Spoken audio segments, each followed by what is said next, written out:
కూడా గ్రామీణ ప్రాంతాల నుంచి వ్యవసాయ కుటుంబం నుంచి వచ్చిన వాడినే.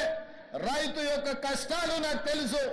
అందుకే 18,000 కోట్ల రూపాయలు కడుపు కట్టుకొని నిధులు సేకరించి 18,000 కోట్ల రూపాయలు ఈనాడు రైతుల ఖాతాలో వేసి రైతన్నల కళ్ళల్లో ఆనందం చూస్తున్నాం.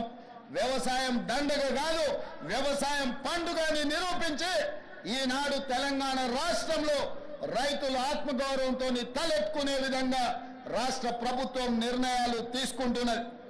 ఇవాళ ఈ తెలంగాణ రాష్ట్రం పచ్చగా ఉండాలన్నా, పసిడి పంటలు పండాలన్నా ప్రాజెక్టులతో పాటు చెరువులను కుంటలను కాపాడుకునే బాధ్యత మన మీద ఉన్నది. నిన్న మన మీరందరూ చదివి ఉండొచ్చు, చూసి ఉండొచ్చు. రేవంత్ రెడ్డి గారికి ఏమొచ్చిందయ్యా, హైడ్రా పేరు మీద మీ చెరువుల్లో విలాసవంతమైన విల్లాలు కట్టుకుంటే ఆయన నేల గూలుస్తున్నాడు అని.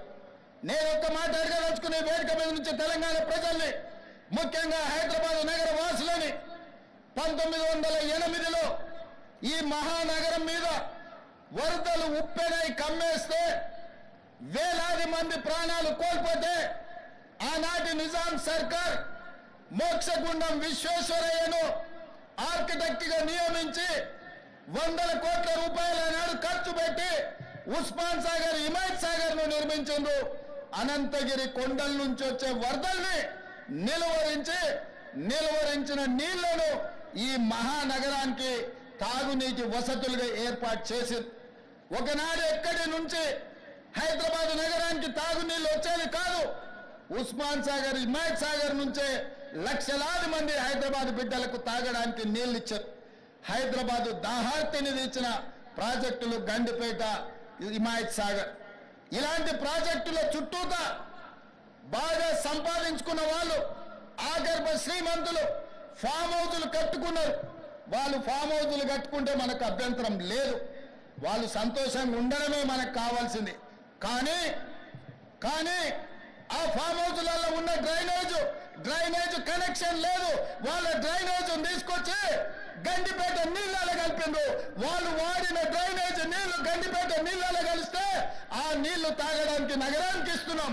నేను అడుగుతున్న మిత్రులారా, ఇవాళ మీరు చెప్పండి, ఎవరో బలిసినోడు కట్టుకున్న ఫామ్ హౌస్ డ్రైనేజ్ నీళ్లు గండిపేట తాగు నీళ్ళలో కలుస్తుంటే ఆ నీళ్ళని నగర ప్రజలకు తాగడానికి ఇస్తే ముఖ్యమంత్రిగా నేను వైఫల్యం చెందినట్టు కాదా? ఒక్కసారి ఆలోచన చెయ్యండి.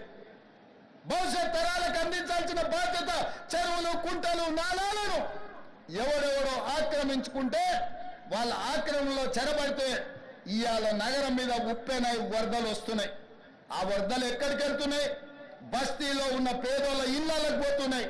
పేదోళ్ళు జీవితకాలం కష్టపడి సంపాదించుకున్న ఫ్రిడ్జ్, టీవీ, మంచము, బట్టలు, కట్టుకున్న బట్టలతో సహా అర్ధరాత్రి పూట వాళ్ళ ఇళ్లకు నీళ్లు వస్తే తడిసి ముద్దయి అనాథలాక రోడ్డు మీద నిలబడాల్సిన పరిస్థితులు వచ్చినాయి. మున్నేరు వాగు పక్కన ఖమ్మంలో అయినా, వరంగల్ జిల్లాలో అయినా, హైదరాబాద్ నగరంలో అయినా, కృష్ణానది ఒడ్డున మునిగే ప్రాంతాలైనా దుర్మార్గులు ఆక్రమించుకున్న చెరువుల వల్లనే ఇవాళ వరదలు వస్తున్నాయి. అందుకే హైడ్రాను ప్రారంభించినాం. హైడ్రా స్పెషల్ టాస్కే ఈ చెరువులను ఆక్రమించిన వాళ్ళను చెరబట్టిన వాళ్ళ నుంచి విడిపించాలని, అలాంటి వాళ్ళను అవసరమైతే చెరసాలకు తోలాలనేది నా ప్రభుత్వ విధానం. అందులో ఎంత గొప్ప వ్యక్తులున్నా, ఎంత మహామహులున్నా వాళ్ళు చెరువులను వదలక తప్పదు.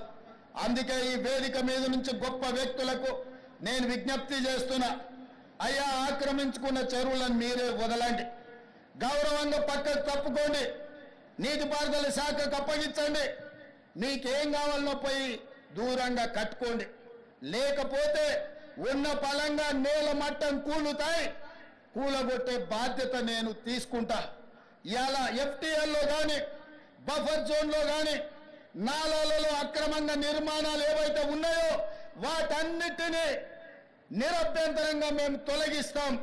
మీరు ఎక్కడికి వెళ్ళినా, మీరు తాత్కాలికంగా కోర్టుల నుంచి ఏమన్నా తెచ్చుకున్నా న్యాయస్థానాలలో కూడా కొట్లాడి ఆ స్టేలను వెకేట్ చేయించి మీరు ఆక్రమణలు తొలగిస్తాం.